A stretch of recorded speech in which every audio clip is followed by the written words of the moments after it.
Okay. So this morning, on my way to work, I was almost assaulted by a Trump supporter. Oh my! How? What did this Trump supporter do now? I was walking to work and I saw a man, probably in his early 60s, and he was selling Trump pins and buttons.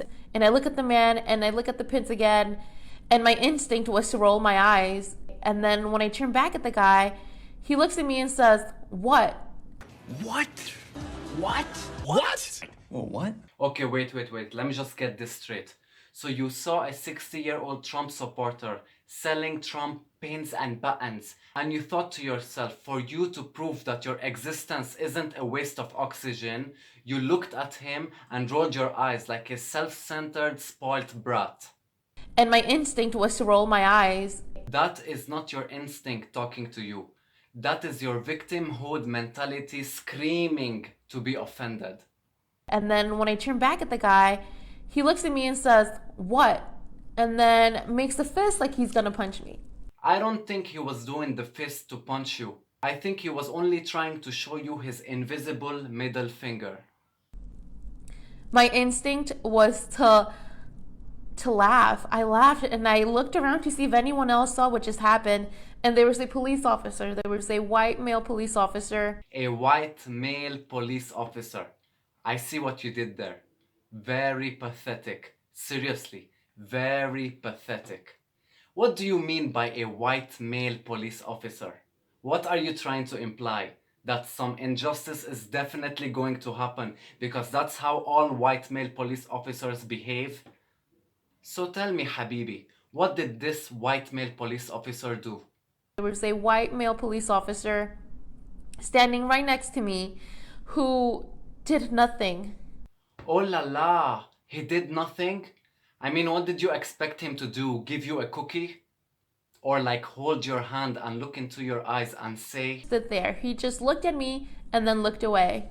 oh wow, so he looked at you the same way we all look at our dump before we flush the toilet.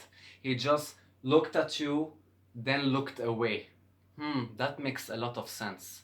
But please, elaborate. Tell us, how did you cope with this brutal experience? I can only imagine how devastated you are.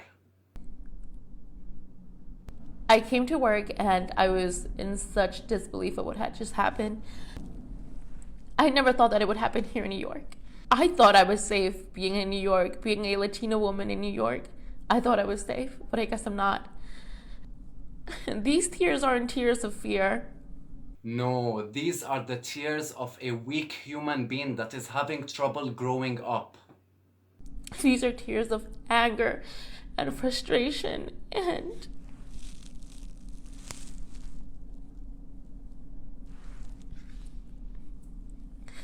Come on, get it together. Why must you make it awkward for all of us? Baby, why you crying? Why you always crying? Oh my god, now get back to your whining. the hardest thing about this is that I don't know if this man will be there tomorrow. I don't know if he'll be there next week, next month. Yes, you are right. I mean, if this guy continues selling Trump pins and buttons, this could lead to World War III. This nation is more divided than ever. And most of us are being blinded by racism and hate and anger and ignorance. And childishness. Don't let that. Don't let that cover your eyes, open your brain. Racism comes from fear of the unknown. To my Muslim friends, to my African American friends, to my Latino community, to the LGBTQ community, we are in this together. Make someone feel safe. Remind them that they're not alone. If this can happen here in New York City, I don't even want to imagine what's going on. In countries like Syria or Iraq, where ISIS will stone you to death for not wearing a hijab or just for being Christian. Or in Saudi Arabia, where you won't even be allowed to vote or speak in public, where women are all oppressed and have no rights. Or in Saudi Arabia, where goats are molested every day by Saudi Weinsteins. You know what? You should be the one that should open your eyes and brain to the fact that you're living in America.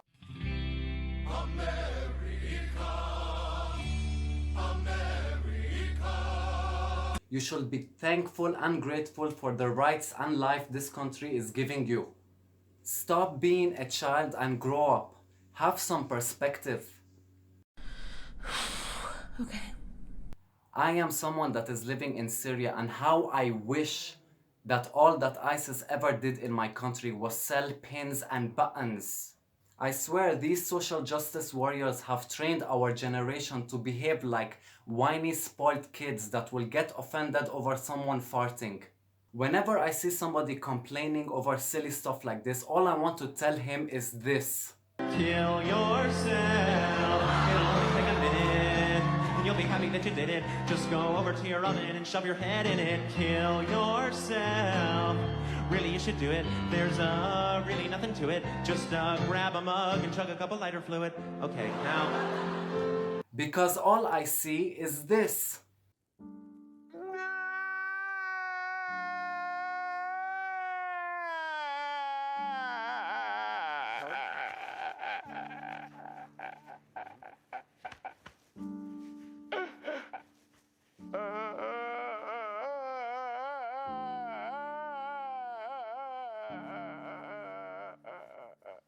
Thank you guys for watching. My name is Treka. Please make sure to follow me on Facebook and subscribe to my YouTube channel.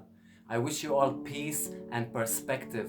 Snowflake, snowflake, little snowflake, little snowflake falling from the sky.